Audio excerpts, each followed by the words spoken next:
I don't really need to soundproof my room because of the type of mic that I'm using. So first and foremost, it really depends on you and the sound quality that you're going for and the mic that you already have. Most hosts never achieve the results they hoped for. They're falling short on listenership and monetization, meaning their message isn't being heard and their show ends up costing them money. This podcast was created to help you grow your listenership and make money while you're at it. Get ready to take notes. Here's your host, Adam Adams. Hey, what's up, podcaster? It is your host, Adam A. Adams, and today's question is, do I need to sound treat my room? Do I need sound treatment?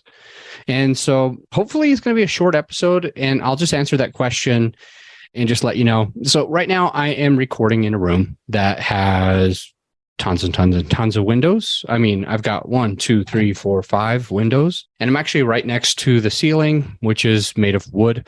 And I've got like vinyl planks for my flooring, which is non-porous. And my walls are bare they're just like drywall with paint. And I decided not to treat this room. So the answer is you don't really need it. And the mic that I'm using today is middle of the road type of mic.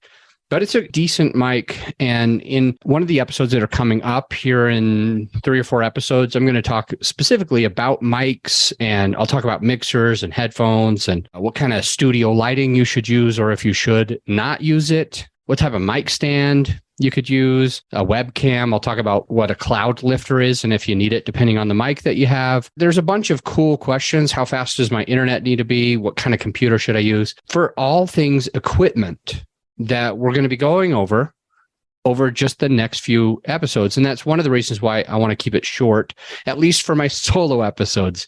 If you've been here for a while, you know that every other episode is me interviewing somebody who's like you, that's in your position, that's been doing it for a little while, probably less than 2 years. They want to get to the next level, or they're launching a podcast and they're asking me questions. Either way, I have an interview coming up on the next episode. So it's going to be every other, is going to be a really short, I'm going to guess most of these are going to be about 6 or 7 minutes. And it's just going to talk about that one topic. Like I mentioned, today is about sound treatment. And I'm in a room with lots of windows. It's a very small room, but most of my walls are full of windows and, non-porous surfaces. But I decided not to use sound treatment. The reason why is because of the type of mic that I have. To get to know more about the mics that you should and shouldn't use, there's going to be an episode coming up, I don't know, within a couple of weeks from today. So stay tuned, stay subscribed to the show, and keep listening.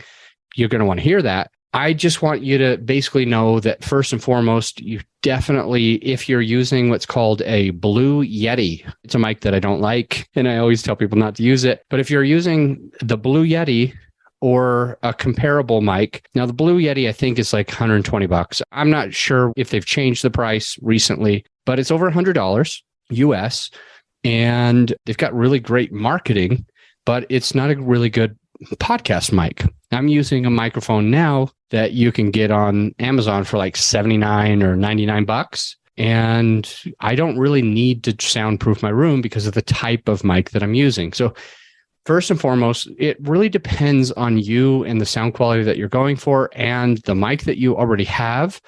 At my studio, now I'm at my house, I'm recording at my house, but I also have an office. It's about 15 minutes up the road. And at the office, every single wall, all of the walls and part of the ceiling and part of the floor is completely sound treated, which means that I've got these like foam, 2-inch foam egg carton, 2 foot by 4 foot pieces of foam that are tacked to the wall. And why did I do that? Even though in that studio, I'm using great mics also. Well, it's really because when I'm recording, I know that there's a massage therapy studio right next door, basically touching my wall. And on the other side, there's a therapist. So there's massage, and then there's like a psychologist that has conversations with people. And I don't want either of them being annoyed by me if I'm getting excited while I'm recording. So I went ahead and put those on there. And furthermore, when people are walking through the hallway or if they make a noise, I don't want it to distract me. Now, I've got a really good mic, a dynamic microphone that I'll talk about in a little bit on one of these other episodes that are coming out. I've got a really great mic there, So I already freaking know that those sounds in the hallway, anything in the massage therapy room, anything in the psychologist room, there's a tattoo artist down who messes around, like she's got like all of her equipment basically in this like weird part of the office attached to my third wall. And then I've got the outside noise where there's a restaurant and stuff there. It's just like a little strip mall, right? Where that office is. And none of those sounds are going to get into my mic because I have a really great mic. So why did I sound treat all of that stuff? Well, for me, it's because I don't want to get distracted. When I'm interviewing somebody on my podcast, I don't want to change and divert my attention to something else. I don't want to lose focus on where I want to go with the episode, what I want to ask my guest, etc. So I went ahead and treated that to help them and to help me. It's not necessarily for the recording. If you got a great mic, you might not have to treat your room. One thing that we do with clients, and so hopefully you can be a client, one thing we do with clients is always listen to their podcast before it airs. So we check it out, we sit with them, I give them tips, bring the mic closer, bring the mic farther away, do a different kind of mic. Why don't you cover up those windows? Why don't you put something on your bare floors? So like you maybe put a rug down. And those types of things can really help somebody to make sure. But if you've got a keen ear and you want to just get rid of echoes, then focus on that when you're listening and then make the decision whether or not you need to treat the room with these egg carton foams or one of the others that are on our website. Now, we put together a PDF to help you to be able to have all of the equipment that you need, like microphones, mixers, headsets, cloud lifter, whatever computer to use, etc. And so that you can find at growyourshow.com. That's our website, growyourshow.com. And then you just go /PDF. And that's a PDF of all of the equipment that we put together. Yes, they are affiliate links, so I might make a couple dollars if you buy a microphone, but it's all stuff that I vetted. My team has vetted. We believe in, we've seen, we know that it works. A lot of them are the things that I actually use in one of my two offices, either my home office or my studio office. And that can help you. So just go to growyourshow.com /PDF, grab the PDF, and that way you can have access to all of the equipment that's already been vetted. All right. I'm going to see you on the next episode, which is an interview episode. And after that, we're going to talk about if you need a sound mixer. I'll see you on those episodes. This is serious. Don't go.